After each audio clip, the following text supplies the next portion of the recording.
Nistgħu nibdew inħarsu l-qudiem lejn ir-ritorn tan-normalità.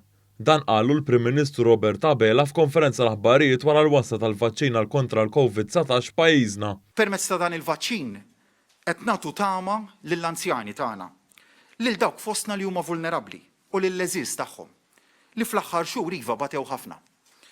Lil ħafna għanniet li jistgħu jerġgħu jibdew qattaw il-ħin man-neputijiet.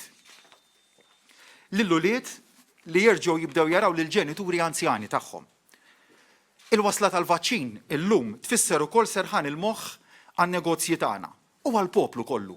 Dr. Abela qal li ma ħallejniex il-pandemija telibna għaliex investejna kemm fis-saħħa kif ukoll fl-ekonomija. Fakkar ukoll kif il-Gvern ressaq baġit wara l-ieħor fil-komunità kummerċjali kompli tgħaddejja. Ġimgħa wara ġimgħa minn Ġunju li għadda irnexxielna inniżlu l-qatt. Kuntrarju għal kull tbassir li kellna ta' eluf ta' nies qiegħda. Xahar wara xahar kellna bejħ tal-proprjetà b'saħħtu. Il-Prim Ministru qal li pajjiżna żamm il-livell ta' attività ekonomika għolja sew minn ta' pajjiżi oħra u qal li dan se jkun kruċjali biex inkunu minn tal-ewwel naqbdu bit-triq tal-kupru. Hawn appella l-poplu Malti għal tama u kuraġġ. Kif konna wara n-negozji, kif konna wara il-ħaddiema kollha tagħna f'dawn l-aħħar xhur, se nibqgħu hemmhekk sa dik id-data li fija nkunu żgurajna illi n-negozji tagħna kollha reġgħu ħarbu jiġru u li l-impjiegi f'pajjiżna ikomplu jissaħħu. Gburi bir-riżultati li ksibna flimkien fadal x'namlu. U għalhekk irridu nibqgħu naħdmu għaddejna l-iktar perjodu diffiċli, fadal però perjodu li huwa kruċjali wkoll. Għaldaqstant il-Gvern deċiżjoni hija waħda ċara mhuwiex se jirtira is-sapport jew l-appoġġ tiegħu lejn in-negozji sakemm inkunu żgurajna li kulħadd tirpilja, kulħadd ġie fuq saqajh u nkunu verament irritornajna għal normalità sħiħa. Id-Deputat Prim Ministru Ministru għas-Saħħa Chris Fern qal kif sa issa matul dawn l-aħħar xhur konna qed niddefendu kontra dan il-mikrobu u issa bil-vaċċin nistgħu nattakkaw. Fakkar kif minn frar pajjiżna kien l-ewwel pajjiż fl-Ewropa li botta lill-Kummissjoni Ewropea biex l-Istati membri jaħdmu flimkien u jixxu l-vaċċin flimkien.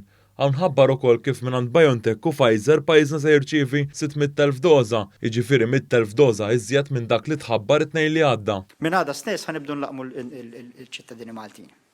L-ewwel ftit ġranet ħanibdew bil-mod, 2000 fl-ewwel ġimgħat, u mbagħad nżidu għal 5,000 fil-ġimgħa, nżidu għal 10,000 fil-ġimgħa, u mbagħad nibdew nagħtu mal-2000 mal-20,000 mal-20,000 vaċċin fil-ġimgħa.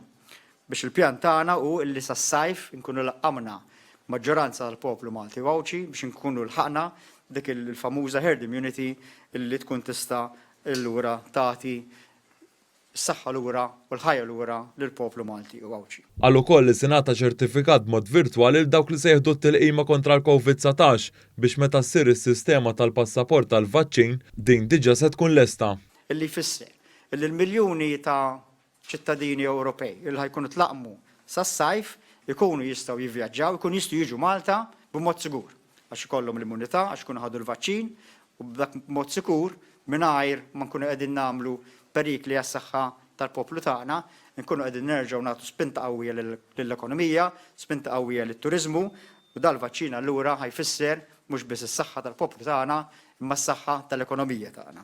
Is-Superintendent tas-Saħħa Pubblika l-Professur Charmaine Gauci qalet li din il-ġurnata hija waħda speċjali hekk kif tul din il-pandemija kien hemm diversi miżuri ta' restrizzjonijiet u issa barra dan hemm it-tama u s-soluzzjoni tal-vaċċin. Issa madankollu għandna il-vaccine ukoll. U dawn irridu għalissa jibqgħu mixjin in parallel ma' xulxin. Allura rridu nibqgħu nieħdu ħsieb il-prevenzjoni minn dan il-virus, rridu nibqgħu għaddejjin bil-mezzi ta' mitigazzjoni sakemm eventwalment ħajkolna l-popolazzjoni tagħna li tkun imlaqma biżżejjed biex bekk il-firxa ta' dan il-virus ikun jiġi kontrollat. Intant id-Direttur Reġjonali tal-Għaqda Dinjija tas-Saħħa Hans Klug faħħar l-impenn tal-Gvern Malti sabiex dan il-vaċċin wasal f'pajjiżna.